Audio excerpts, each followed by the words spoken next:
Welcome to episode 37 of the Reality Podcast. Be sure to hit that subscribe button down below and also ring those bells for all notifications. I want you guys to sit down real quick and ask yourself a serious question. Is AEW competition to WWE? I want you guys to ask yourself this question. Leave a comment down below. What is your answer to that said question? There's an article sitting right here on my face, on my iPad. There's an article sitting on my face. Why WWE can't admit AEW is competition. I'm going to kick off the podcast here. I'll give you guys the plugs in my video in just a second after this article. Why WWE can't admit AEW is competition. WWE is at war with all elite wrestling. They are obviously paying attention to the elite, and they are monitoring the situation since the company was announced. However, they can't really admit it. Sami Zayn mentioned AEW on Raw after Double or Nothing was a huge win for AEW. That was a bad shot to take for WWE. Vince McMahon is now interested because there's a war, so now he's counting his own wins and losses. When it comes to wins and losses, it does not exist in WWE. Moving on here. Roman Reigns recently said that AEW is no competition to WWE. So, let me get this straight. Roman Reigns recently said that AEW is no competition to WWE. Really now, Mr. Roman Reigns? Really? Because if AEW is not competition to WWE, how come they're having a Evolve show on the WWE Network the same exact day as Fight for the Fallen? If AEW is not competition, how come NXT UK TakeOver Cardiff lands on the exact same day as All Out? If AEW is no competition to WWE, how come they're considering NXT to go to Fox Sports 1 for their counterattack to AEW on TNT? I wonder why, Mr. Reigns, you say AEW is no competition to WWE. What makes you think Vince is locking up superstars for 5-year deals?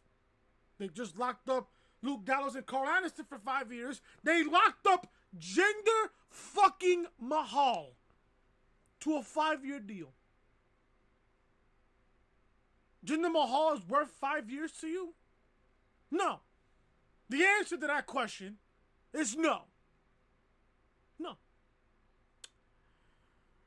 And the Wrestling Observer newsletter said that Reigns was towing the party line, quote unquote. However, he couldn't really admit that they are even paying attention to what his old buddy Jon Moxley is doing now, because to admit that they are considering them as competition is to acknowledge them in the first place, which would make this war public. This is what the Wrestling Observer newsletter also said, and I quote, I think this is what Roman Reigns also said. They are competition to be sure, and inside World Wrestling Entertainment, it's talked about that it's a war and moves are being discussed constantly. But you can't say that publicly because doing so makes them bigger competition when it comes to public precipitation. End quote. World Wrestling Entertainment has done a pretty good job of keeping this war in an internal level. People might be arguing about the fact that the WWE Network just didn't happen to start airing Evolve specials on the same night as AEW's third pay-per-view event known as Fight for the Fallen on Saturday night. Now, World Wrestling Entertainment is plugging Evolve like never before with social media posts and short hype videos highlighting some of our favorite NXT superstars who are famous Evolve alumni. Guys like Johnny Gargano, Drew McIntyre, the list goes on and on. They could have done that a year ago, but now the partnership is finally getting focus. If World Wrestling Entertainment admits that AEW exists, then they would be putting them in the public eye. However, that might not be a bad thing because it could encourage a renewed interest in the business altogether. Perhaps Eric Bischoff or Paul Heyman will be able to convince Vince McMahon that all that attention Sami Zayn got from spewing up the competition's name while sitting in an electric chair wasn't the worst idea after all.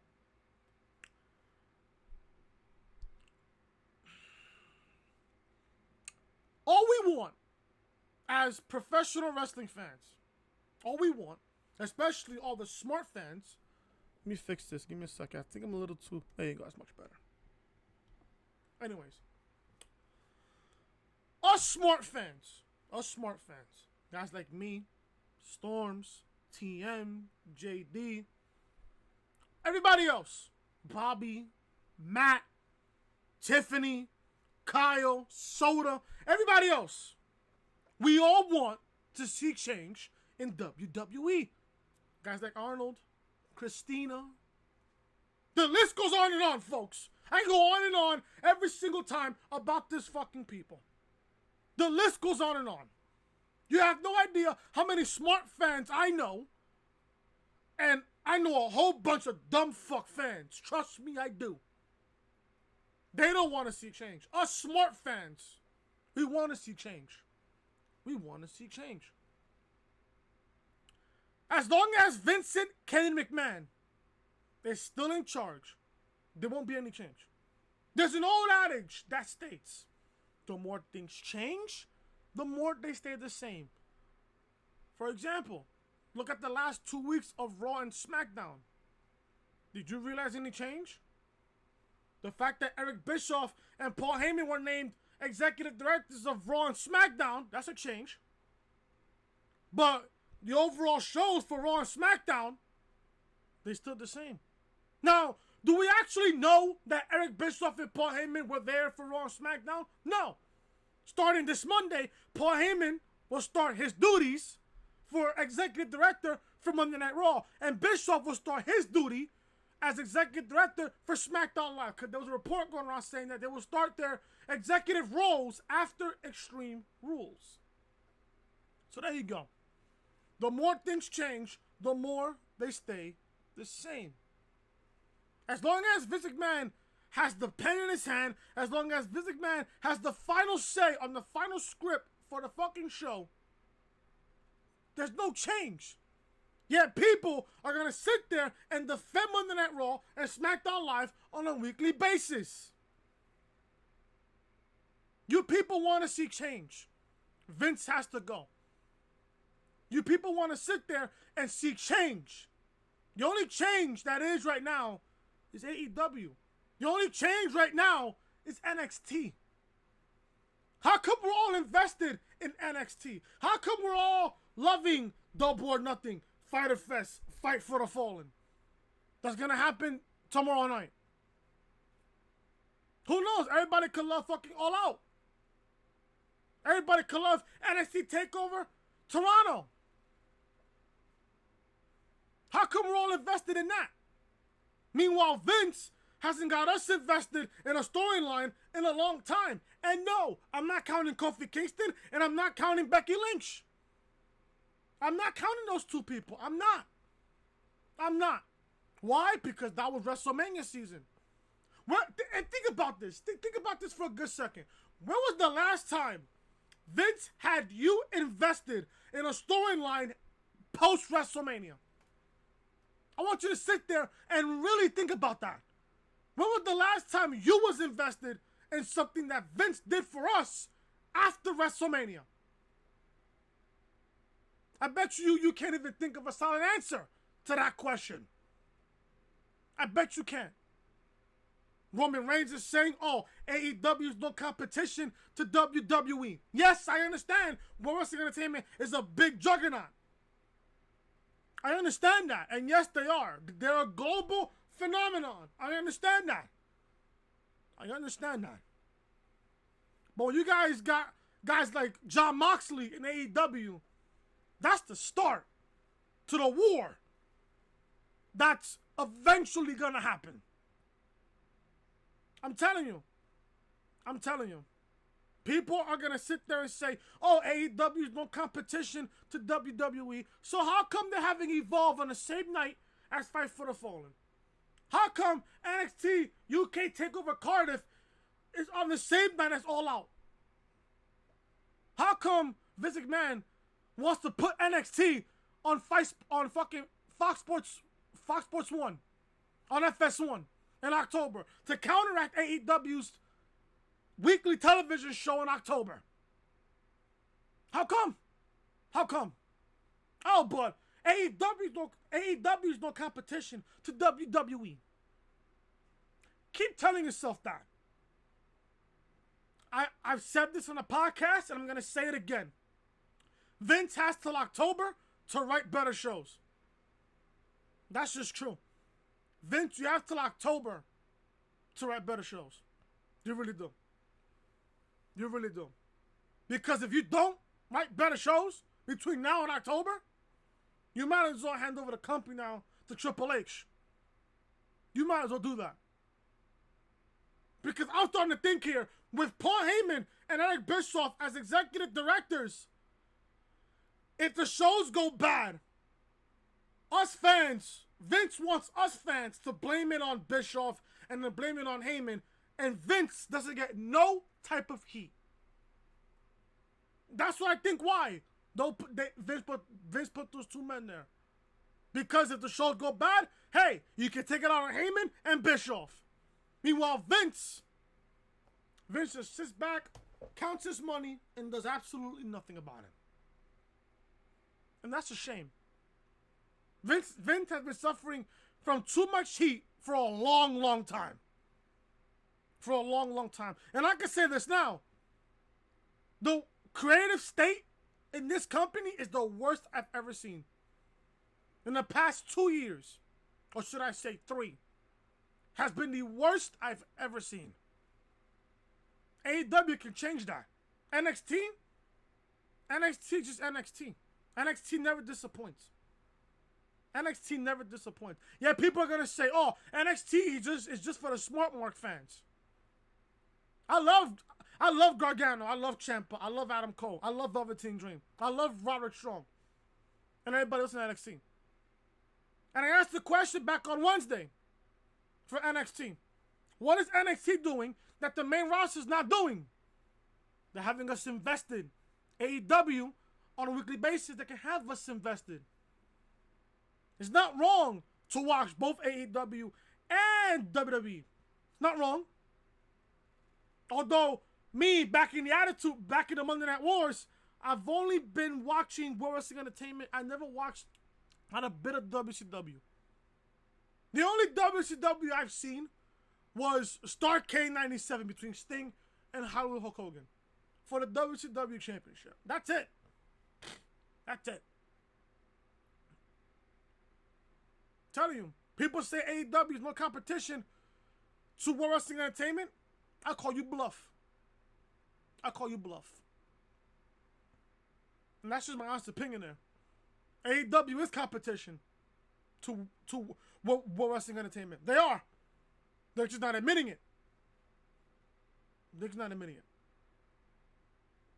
I don't know. I don't even know what to tell you guys, but that's how I wanted to open up the podcast here for episode number 37 here on the Reality Podcast. If you guys don't know who I am, I'm your boy Chris. Thank you guys so much for tuning back into the channel on this Friday, July 12th, 2019. Thank you guys so much for tuning back into the channel. If you guys are enjoying the content that I've been providing for you guys so far this week, leave a thumbs up. Leave a comment down below what you guys thought of the content so far with Raw reviews, SmackDown review, NXT, and Crash Team Racing content, gaming content also on the channel that I uploaded yesterday. Hope you guys enjoyed that as well.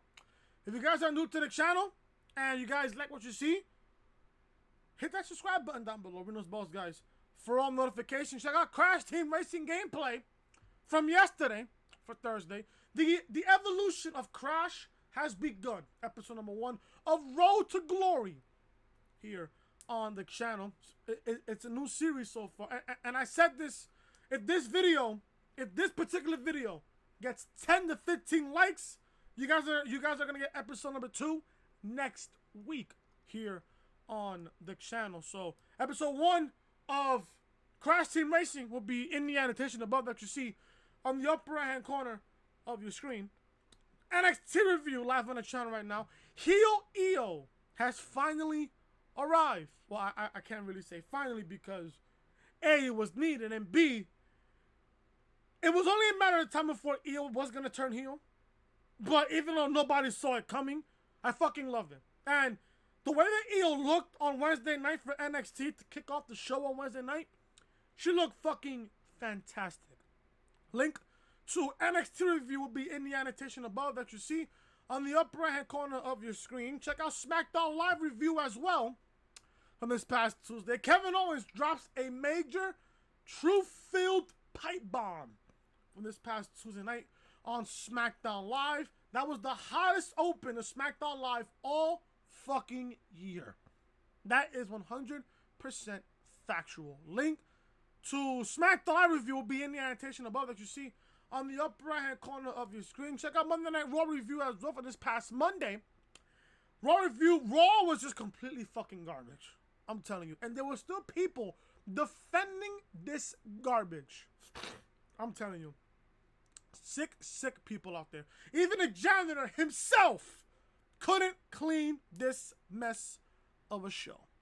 Link to our review will be in the annotation above that you see on the upper right hand corner of your screen. This is the official home of the Reality Podcast, so make sure you are connecting with your boy Chris on social media. Twitter, Chris from Loring, and Snapchat, totally optional if you guys want to follow me on Snapchat. Chris Most Hated, and like I said, if you guys are enjoying the content, hit that subscribe button down below. And don't forget, guys, to ring those bells for all notifications for content here on the channel for Raw reviews, SmackDown Live review, NXT review, Crash Team Racing gameplay, and episodes of the Reality Podcast right here on the channel. Let's get with this episode for number 37 of the Reality Podcast right here on the channel. Let's begin episode 37 of the Reality Podcast with this piece of information. I have a bunch of news. Also, I have exclusive news here from Brad Shepard, who literally DM'd me on Twitter the other day. Brad Shepard told me about the return of Tommaso Ciampa. I will read you guys the DM that he told me right after this particular article. Another title match possibly being added to Extreme Rules. Please God. Please God. I haven't even read this article yet. If the Iconics are defending the Women's Tag Team Championships against the Kabuki Warriors, please God, have the Iconics lose the Women's Tag Team Championships to the fucking Kabuki Warriors. Please God. Please. That's the last thing I want. Please. The Father, the Son, the Holy Spirit. Amen. Another title match possibly being added to Extreme Rules. Now, I'm hoping that this is the case here. I am hoping this is the case with the Iconics. I'm hoping, because the Iconics, hold on. Speaking of the Iconics, daily reminder, the Iconics are the most worthless, the worst team in wrestling history, and the Women's Tag Team Championships are the most irrelevant pieces of garbage in WWE history. Triggered, mad, salty, pissed off, I don't give a shit.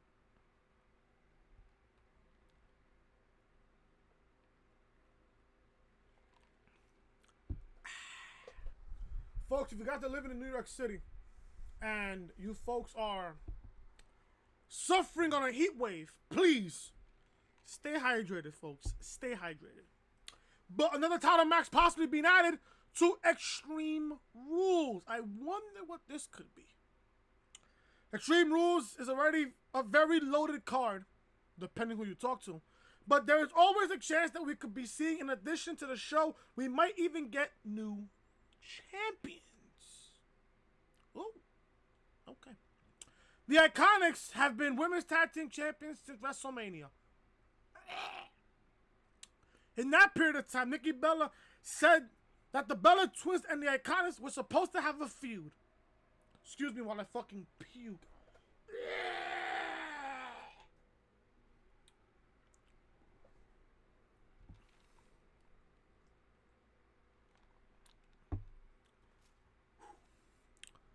Sorry, I just fucking suffered a fucking headache there. My God. That didn't happen due to Nikki's brain crist. So Peyton Royce and Billie Kay held onto those titles. The Kabuki Warriors recently won an opportunity to face the Iconics, and Paige tried to get Asuka and Kairi Sane their title match on SmackDown Live this week. I was hoping for that to happen so the Kabuki Warriors can beat the fucking Iconics and win the Women's Tag Team Championships. But the Iconics were able to slip away. Brad Shepard reports that Kay and Bryce might not be able to slip away soon enough because they could be in for a match at Extreme Rules on Sunday. This is what Brad Shepard reported, and I quote, "A source in Raw Wrestling Entertainment told me this week to expect the Women's Tag Team Champions at Extreme Rules, and the new champions are expected to be the Kabuki Warriors." Thank fucking Christ. That would be literally, if the Kabuki Warriors beat the fucking Iconics, that would be the highlight of my entire fucking summer. Factual. My God. We'll see if that changes, but the main idea is to get to the rolling on the Women's Tag Team titles again. It's to get the ball rolling on the Women's Tag Team titles again. End quote. Not only is it interesting that we could have new Women's Tag Team Champions, but we could also get an addition to Extreme Rules, which is already an enormous pay-per-view event with 10 matches. Now, I would love to know how the ticket sales are doing for Extreme Rules. I'm hearing they're fucking offering 2 for 1 for Extreme Rules. Whereas Entertainment needs to book a couple shorter matches with that many contests on the card anyway. So if the Iconics do have to defend their titles, they might want to keep it short. Therefore, it might be best to expect a squash if this happens. So, according to Brad Shepard, if this match is indeed happening, not only will we be getting new champions, expect a squash on Sunday night on Extreme Rules in Philadelphia. Keep your fingers crossed. My God. Now, it was reported, well, Nikki Bella and Brie Bella did say on the Bella Twins podcast that they were supposed to feud with the Iconics for the Women's Tag Team Championships. Now, that obviously didn't happen because Nikki Bella has a crest in her brain. I hope she's doing well because I don't wish anything upon anybody. Not even my worst enemy. I don't wish nothing bad upon. But it is sad that Nikki Bella had to suffer a brain crest in her brain. It's a really sad situation. But at the same time, you really gotta ask yourself, who the fuck wants to see that feud? I don't. I think that would fucking kill the internet. Kill Twitter if that happened. My God. At that case, I'd rather have fucking Bayley and Sasha defend the Women's Tag Team Championships against Christian Lita at WrestleMania. What the fuck happened to that rumor? I'd rather see that than have the Iconics win the Women's Tag Team Championships at WrestleMania. Do you know how pissed off I was when the Iconics won the titles at WrestleMania? I was pissed the fuck off. I was completely fucking pissed. My God. Was that fucking terrible. And on top of that, Peyton Royce and Billie Kay can't wrestle. They can't wrestle. They can't wrestle. They are fucking garbage in the ring. Garbage. How? My 12-year-old sister can bring them to a better match. My God. My fucking goodness. Jesus fucking Christ himself couldn't even save the Iconics. My God. That is fucking crazy. But keep your fingers crossed for Extreme Rules on Sunday. Keep your fingers crossed. What else do I have here on the podcast? Wix Company. There's news on LAX too. Matter of fact, hold on. But before I get to that, I'm going to read you guys the DM that Brad Shepard hit me with during this week. So I was talking to Brad Shepard. And I asked him back on Wednesday during the afternoon. As you guys see, Brad Shepard does follow me on Twitter, if you guys see right here. Brad Shepard does follow me on Twitter. He does follow me on Twitter. Brad Shepard does indeed follow me on Twitter. He does. So there you go. So Brad Shepard, I spoke to Brad Shepard on Wednesday afternoon. Right before NXT. And I asked him, hey Brad, I have a question regarding Ciampa's return. And he said, okay.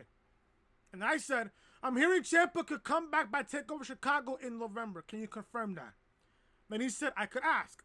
He said, I would love to find out because I have a scenario for Ciampa's comeback, which I will reveal here in just a few seconds. Then he said, I'll ask. And he said, thank you. An hour and 16 minutes later, this is what Brad Shepard told me. This is exclusive news here on the podcast. Brad Shepard told me this, and I quote, the latest November is a stretch, but the coaches are hopeful, not a matter of training, just healing, end quote. That is great news. Now, I think people out there are predicting Ciampa to come back by TakeOver Toronto. There's a possibility he does, but I got a better picture here for you. I got a much bigger picture. Now, depending what happens at TakeOver Toronto, most likely, I don't know yet if this is even confirmed yet. I don't know if this is confirmed. Adam Cole, from what I'm hearing, I don't know if this is true or not. I didn't read the spoilers. I don't know if this is true or not. But I'm hearing Cole is going to defend the NXT Championship at TakeOver Toronto against Johnny Gargano for the third time. Remember how I told you that Triple H was going to go all out for TakeOver Toronto? This is the matchup that he's going to go all out on. Now, TakeOver New York was best 2 out of 3. Those 2 out of 3 falls. TakeOver 25 was just a normal one-on-one match. NXT TakeOver Toronto, I'm going to sit here and predict this is going to be a stipulation type match. There will be a stipulation in this match. Now, I don't know what I would do with this, but I am hearing that Cole will defend the NXT Championship against Johnny Gargano again. This time, they will go at it again. This time at NXT TakeOver Toronto. Now, depending what happens, if I'm booking this between Gargano and Cole for TakeOver Toronto, I would have Cole retain the title. I would have Cole retain the NXT Championship. And I'll tell you why. I'm going to sit here and tell you why. Most likely the next tag team to go up against the Street Profits is Undisputed Era. Kyle O'Reilly and Bobby Fish. And most likely, Roderick Strong will go on against the Velveteen Dream for the NXT North American Championship at TakeOver Toronto. You're going to book all those men to win their championships. You're going to book Roderick Strong to win the North American Championship. You're going to book you're going to book Kyle O'Reilly and Bobby Fish to win the NXT Tag Team Championships. Cole will most likely retain, from what I'm booking here, Cole will retain the NXT Championship. Then Adam Cole's prophecy of having every single member of Undisputed Era carry gold will officially be complete. You carry that on into November for NXT TakeOver Chicago. You book the match again. Now, if anything, if Cole's going to retain the championship at TakeOver Toronto, you're going to have Cole at TakeOver Chicago defend the championship against Gargano. If Gargano loses, he has to go to the main roster. If Adam Cole beats Gargano at TakeOver Chicago, Survivor Series weekend, if Adam Cole defeats Johnny Gargano at TakeOver Chicago, Gargano has to go to the main roster, which makes a classic, which makes even a better classic. You have Gargano win back the NXT Championship. You have Gargano win back the NXT Championship in Chicago. Ciampa comes back, stabs Gargano again in the back. And then Triple H. Listen, you think when Ciampa comes back, he's going to go straight to the main roster? No.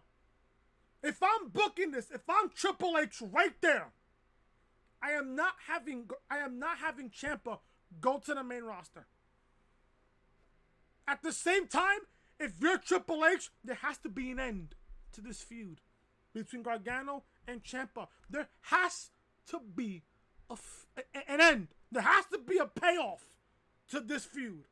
There has to be a payoff. And that payoff will be NXT TakeOver Tampa WrestleMania weekend next year in 2020. That's how I'm doing it. Yeah, Gargano went back to the NXT Championship. Ciampa comes back as if he never fucking left. Oh, Gargano, Ciampa, Chicago, what happened? Ciampa goes full-fledged heel on Gargano. Or, you can simply, that was scenario A. Scenario B, you can have Gargano win the NXT Championship at TakeOver Toronto. You can have Gargano win back the championship at TakeOver Toronto. Then, from there, you can have another rematch at TakeOver Chicago with Cole winning back the championship. But the only flaw about this is you're flip-flopping the NXT Championship. I don't want to do that. I don't want to flip-flop the NXT Championship. I don't want to do that. So, you're going to have, most likely, you're going to have Gargano win back the championship at TakeOver Toronto. Then, if you want to flip-flop the championship, you can do that. Then you can have Cole win back the championship at TakeOver Chicago. Then Ciampa comes back. Boom. You can have Ciampa, Gargano, NXT TakeOver Tampa, Hell in a Cell. And that'll be the payoff to this feud. That'll be the payoff. So either scenario A, you have Gargano win back the championship at TakeOver Chicago, or option B, or scenario B, you can have Gargano win the championship at TakeOver Toronto, have him lose it at Chicago, have Ciampa come back. The feud begins. The feud was supposed to have the payoff at TakeOver New York, but Ciampa had neck surgery. So if anything, depending on how Ciampa feels by the time Chicago rolls around, I might have him come back by Chicago. I might have him come back by NXT TakeOver Chicago. I just might. So there you go. I wanted to give you guys that exclusive news here on the podcast. Which company LAX is reportedly likely to sign with? I'm hoping it's AEW. I'm hoping it's all Elite Wrestling. Because LAX, in Vince's hands, dead in a month. LAX made a big name for themselves in Impact Wrestling over the past couple of years. Now that the Impact Wrestling contracts are up in August, it looks like they have a serious decision to make about their futures. The Wrestling Observer newsletter has shed some light to the situation that could give us a clue about where they're headed next. Or maybe it just might confuse things further. It's reported that there are those in Boris Entertainment who are under the assumption that Boris Entertainment is going to be getting LAX. Their expected arrival is said to be in September, and we can only assume they will land in NXT first. However, those close to the situation reportedly have a much different story about LAX's future. This is what the Wrestling Observer Newsletter reported, and I quote, There are some those in WWE who believe they'll be starting in September there, but most close to the situation expect the decision will be AEW, end quote. No decision has been made yet by LAX as to what they want to do next. Both AEW and World Wrestling Entertainment are set to have made significant offers to the former Impact Wrestling Tag Team Champions as well. Also, LAX are former House of Glory Tag Team Champions as well. Nice little plug there to House of Glory. It was also noted that AAA and AEW have a partnership right now when Conan could very well stay with LAX's act if they decide to sign with AEW. This has to be a huge selling point. We will just have to wait and see where they decide to go, but it looks like they are in a very good position right now. LAX, listen, I used to watch Impact, and LAX were there. They're right now the best tag team in all of professional wrestling. Next to the Young Bucks, next to the Usos, next to, I don't know, the Street Profits. You can put them in that list too, as well. LAX, Santana, and Ortiz. I'd rather see them in AEW because if they are in World Wrestling Entertainment, obviously they're going to be in NXT first. They'll be in NXT. I want to see LAX in the main roster first shot. Even AJ Styles said himself when he signed with them back in 2016. He wanted to go to NXT. But Vince put him up straight to the main roster. Did you guys even know that? That when AJ Styles signed with the company back in 2016 for his Rumble debut, he wanted to go to NXT first. He wanted to go to NXT. Can you imagine NXT back then with AJ Styles? With the likes of, I don't know, Shinsuke Nakamura, Finn Balor, Samoa Joe, among others. Bobby Roode. Among those others. Can you imagine? Ooh. Getting goosebumps there, buddy, from 2016. But, yeah, AJ Styles said when he got signed with the company, he wanted to go to NXT first.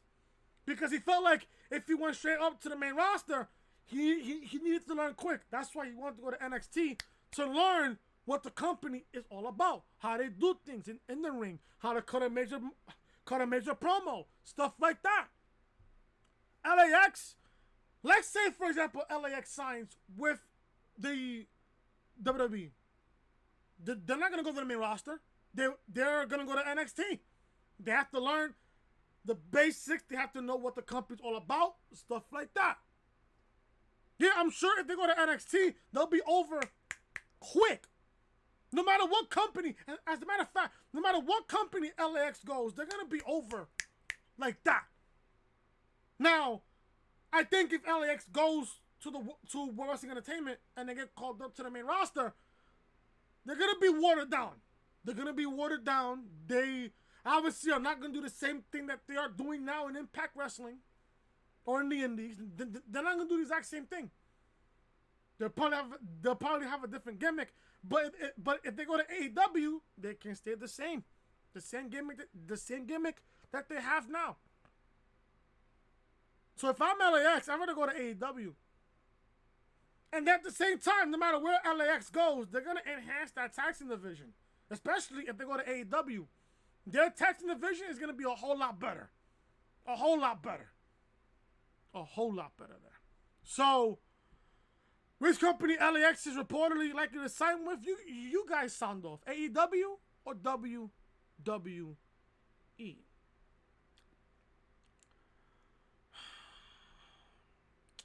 This just makes me sick. I don't know if you guys know this, but I saw this article earlier. I had to just put that out there in the podcast here.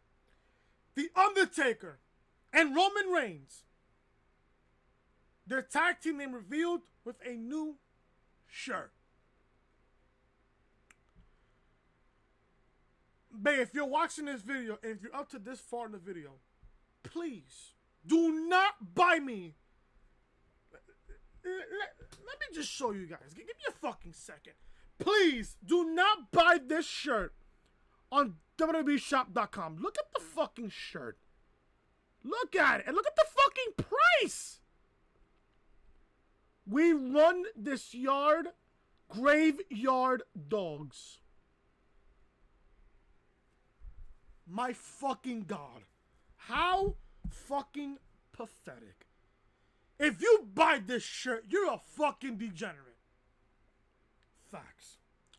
The Undertaker and Roman Reigns are set to take on Shane McMahon and Drew McIntyre at Extreme Rules on Sunday. It looks like WWE is doing everything they can to get the hype for this match going, and that includes them some merch. Although the Big Dog and the Dead Man might only be working one official match together, War Wrestling Entertainment whipped up a t-shirt for them that rivals most active tag teams in terms of design quality. Why? Because they run this yard. Let me fucking throw up.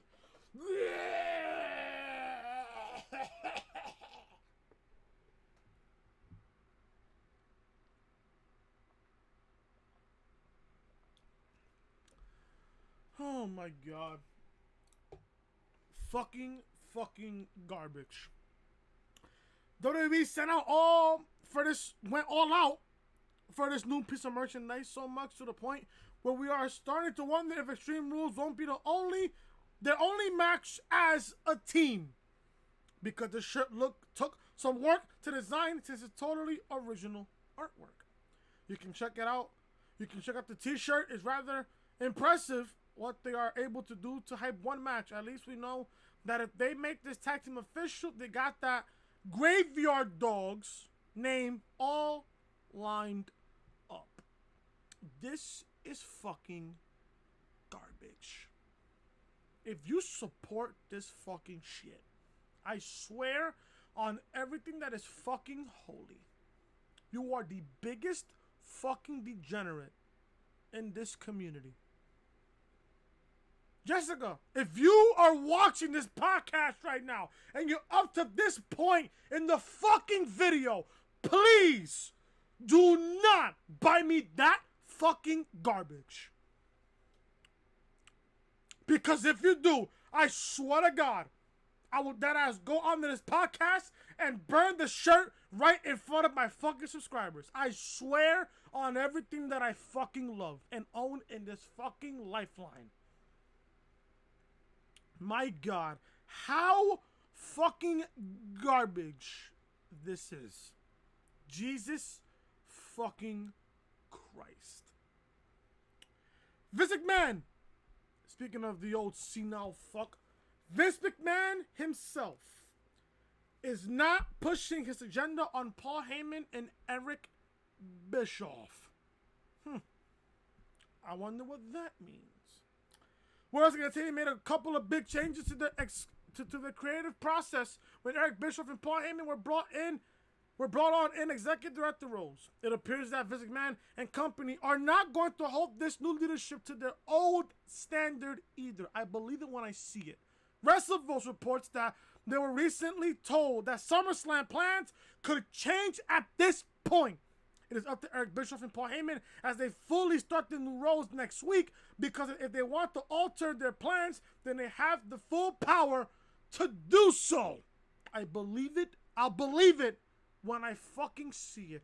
This is what WrestleVotes tweeted, and I quote, was told recently that anything WWE had planned for SummerSlam in advance was all subject to change once Eric Bischoff and Paul Heyman fully start their new roles this upcoming week. Good on Vince and company to allow a legitimate clean start. No forced agendas off the jump. That's how it should be. End quote.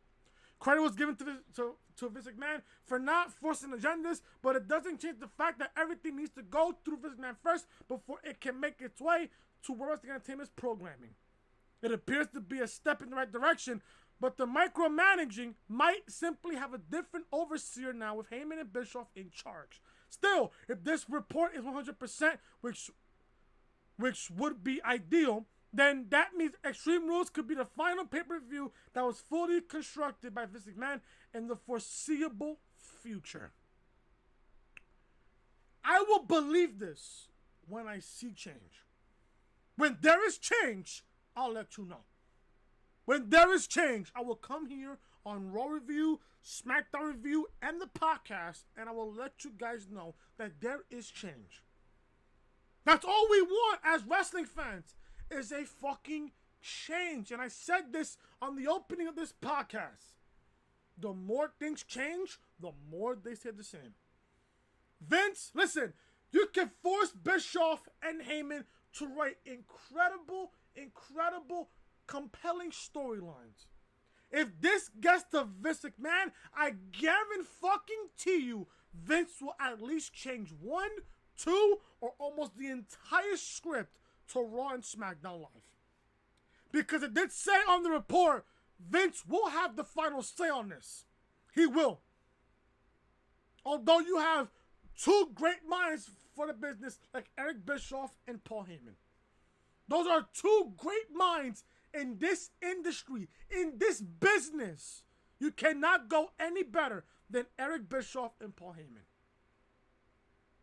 Will there be changes this upcoming Monday on Raw? Probably. We all hope so. We all hope so. We all fucking hope so. But Vince McMahon not pushing his agenda on Paul Heyman and Eric Bischoff, I'll believe it when I see it.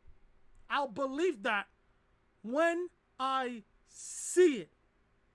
Because let me tell you, this company needs some serious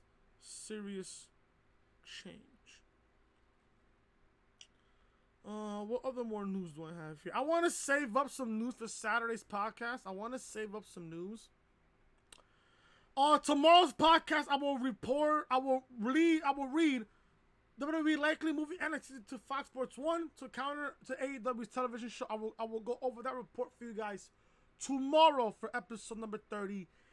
And also tomorrow on the podcast, I will give you guys Extreme Rules preview and predictions tomorrow for the podcast for Saturday.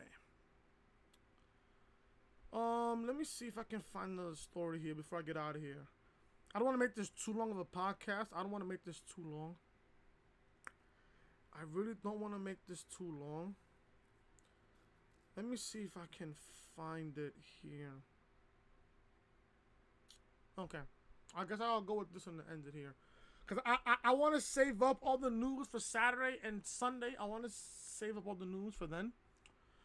Kevin Owens says last Tuesday SmackDown was the most liberating experience of his career.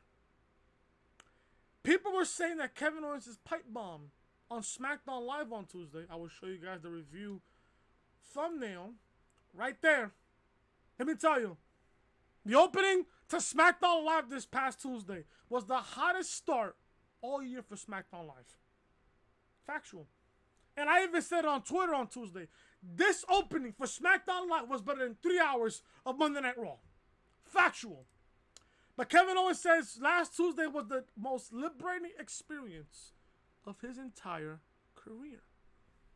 Kevin Owens' new gimmick is really taking off in a big way.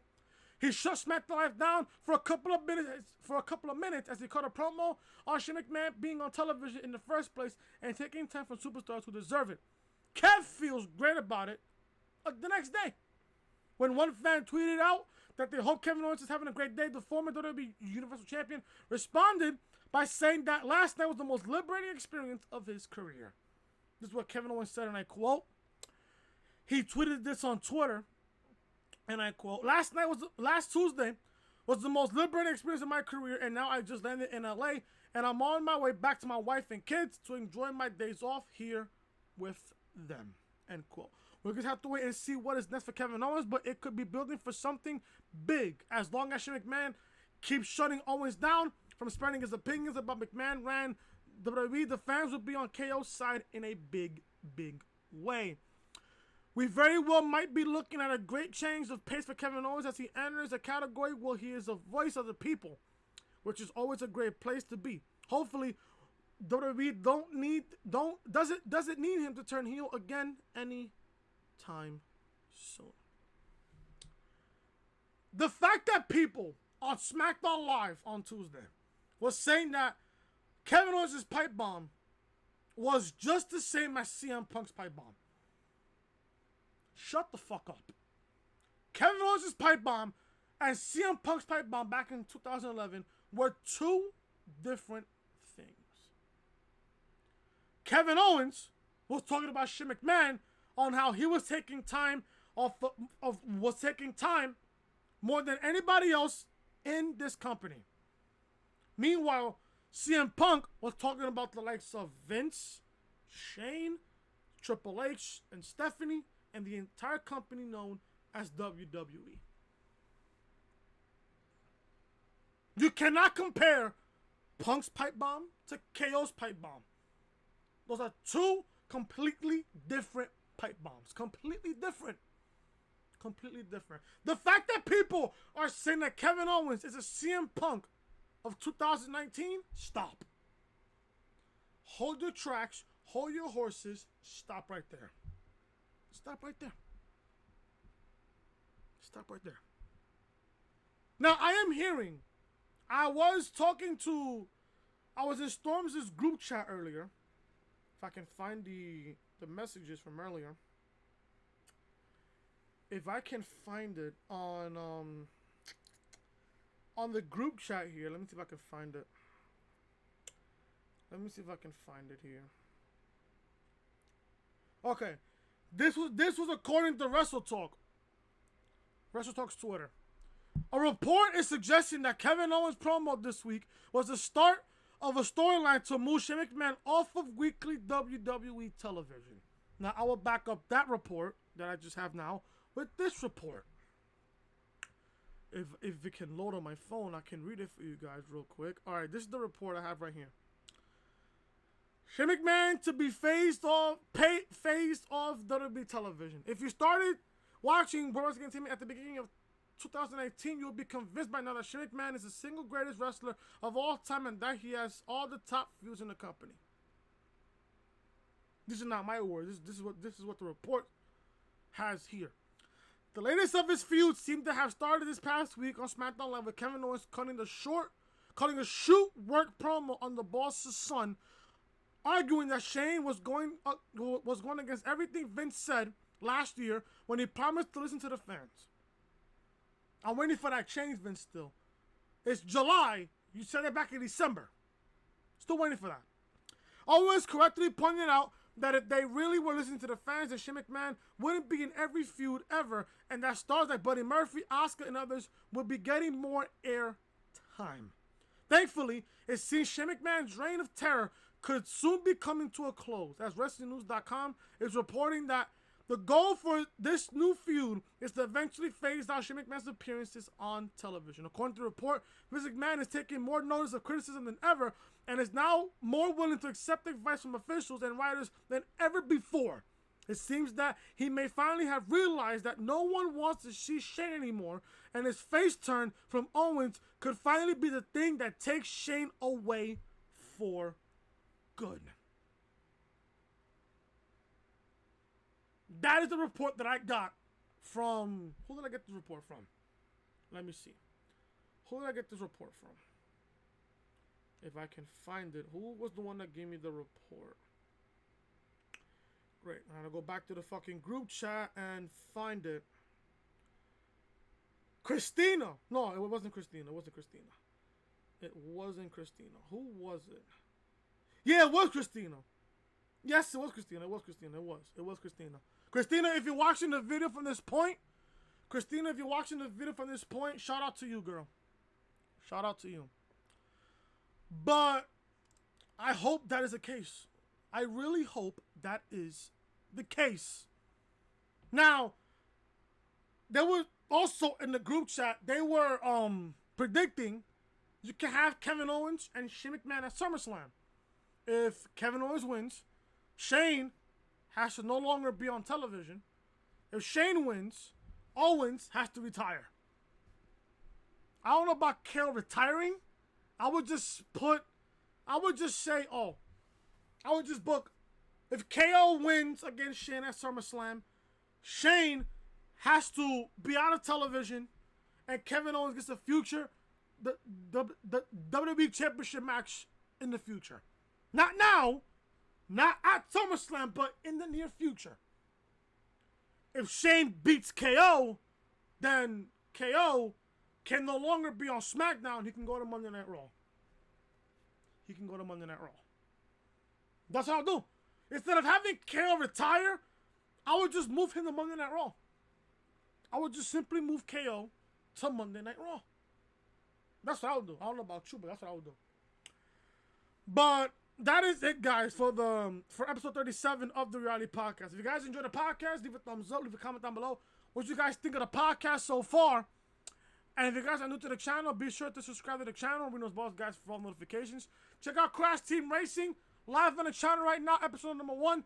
NXT review live on the channel right now as well. SmackDown live review as well on the channel right now, and Monday Night Raw live on the channel. Be sure to check out all of these videos. All of them will be in the annotation above that you see on the upper right hand corner of your screen.